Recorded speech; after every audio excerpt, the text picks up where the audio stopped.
આણંદમાં પરિણીતા પર દુષ્કર્મ કરતા ભાજપ નેતાને લોકોએ રંગે હાથ પકડ્યો. પોલીસે ફરિયાદ ન લેતા રોષ. આણંદ પાલિકાના સત્તાપક્ષ ભાજપના કાઉન્સિલર દિલીપ પ્રજાપતિ ઉર્ફે દીપુ પ્રજાપતિએ જ્ઞાતિની જ પરિણીતા સાથે દુષ્કર્મ આચર્યું હતું. પરિણીતા ઉપર દુષ્કર્મ આચર્યાની લોકોની જાણ થતાં એકઠા થઈ દીપુ પ્રજાપતિને માર મારીને ઘરમાં પૂરી દીધો હતો. અન્ય ટોળાએ સ્થાનિક રહીશોને માર મારી ધમકી આપી દીપુ પ્રજાપતિને છોડાવી ગયા હતા. આ મામલે પોલીસે ભાજપના કાઉન્સિલર સામે ફરિયાદ નોંધવાનો ઇનકાર કરતા ટોળાએ પોલીસ મથકે હોબાળો મચાવ્યો હતો. બાદમાં પોલીસે નમતું જોખીને આખરે કાઉન્સિલર દીપુ પ્રજાપતિ સામે દુષ્કર્મની ફરિયાદ નોંધી હતી. પરિણીતાને જાનથી મારી નાખવાની ધમકી આપી આણંદ નગરપાલિકાના વોર્ડ નંબર 6ના ભાજપના કાઉન્સિલર દિલીપ પ્રજાપતિ પોતાના વોર્ડમાં આવેલા પ્રજાપતિવાસમાં વારંવાર જતો હતો. ત્યારે તેણે પરિણીતાનો મોબાઈલ નંબર લીધો હતો અને ત્યારબાદ વારંવાર મોબાઈલથી વાતો કરવા સાથે મેસેજ પણ મોકલતો હતો. દરમિયાન 6 મહિના અગાઉ તેણે પરિણીતાના ઘરમાં જઈને બળજબરીથી દુષ્કર્મ કર્યું હતું અને કોઈને કહીશ તો જાનથી મારી નાખવાની ધમકી પણ આપી હતી.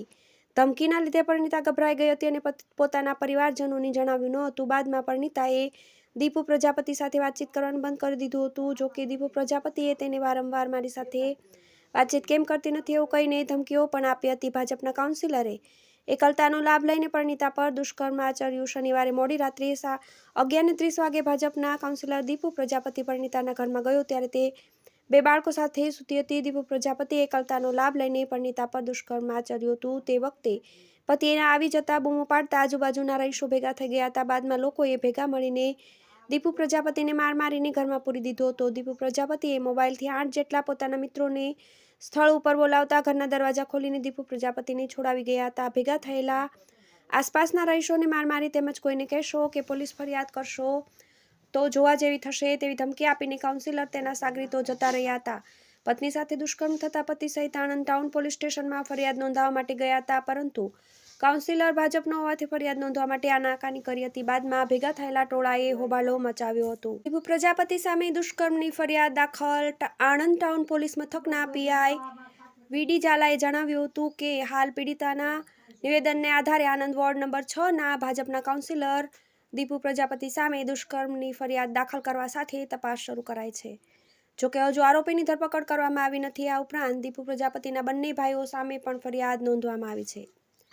7 જેટલા સાગરીતો કાઉન્સિલરને છોડાવી ગયા. આરોપી દીપુ પ્રજાપતિની ટોળા દ્વારા પરિણીતાના ઘરમાં પૂરી દેવા સાથે મેથી પાક પણ ચખાડ્યો હતો, પરંતુ તેના 7 જેટલા સાગરીતો આવી જતા ઘરના દરવાજા ખોલીને તેને છોડાવીને લઈ ગયા હતા. આજુબાજુના રહીશોને માર પણ માર્યો હતો. પ્રજાપતિને ભાજપે સસ્પેન્ડ કર્યું. આણંદ જિલ્લા ભાજપ પ્રમુખ રાજેશભાઈ પટેલે જણાવ્યું હતું કે દિલીપ પ્રજાપતિ આણંદ નગરપાલિકાના વોર્ડ નંબર 6માં ભારતીય જનતા પાર્ટીના પ્રતિક ઉપર ચૂંટાયેલા કાઉન્સિલર સામે ગંભીર આરોપો સાથે પોલીસ ફરિયાદ દાખલ થયેલી છે, જે પાર્ટીની ગરિમાને નુકસાન કરતા હોવા સાથે પક્ષની શિસ્તભંગનો કિસ્સો બને છે. આ અંગે પ્રદેશ અધ્યક્ષની સૂચના અનુસાર પાર્ટીના પ્રાથમિક સભ્યપદ સહિત તમામ જવાબદારીમાંથી તાત્કાલિક અસરથી તેને સસ્પેન્ડ કરવામાં આવે છે. TV18 news Anand.